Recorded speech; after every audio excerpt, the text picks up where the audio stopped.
இது ஒரு ஆள் நடமாட்டம் இல்லாத பழைய பள்ளி கட்டிடம். இங்கு இரவு வேலைக்காக செக்யூரிட்டி ஒருவர் மட்டும் வருவார். அவர் ஒவ்வொரு நாளும் பள்ளி முழுவதும் ரவுண்ட் செல்வார்.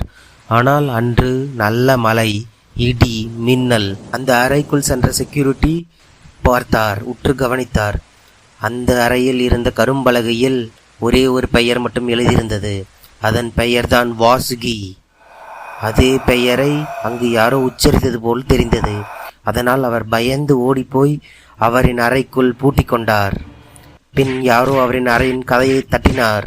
அதனால் அவர் பயந்து மயங்கி விழுந்தார். காலை விடிந்தது. அவர் கண் விழித்து எழுந்தார். எழுந்தவுடன் அந்த பள்ளியில் பயின்றோரின் ஹிஸ்டரி புக்கை எடுத்து கவனித்தார். அந்த பெயரில் யாராவது படித்திருக்கிறார்களா என்று பார்த்தார். இருந்தது. வாசுகி என்ற பெயர் இருந்தது. 5 வருடங்களுக்கு முன்னால் அந்த அறையில் தூக்கு போட்டு இறந்து போன பெண் தான் அந்த வாசுகி.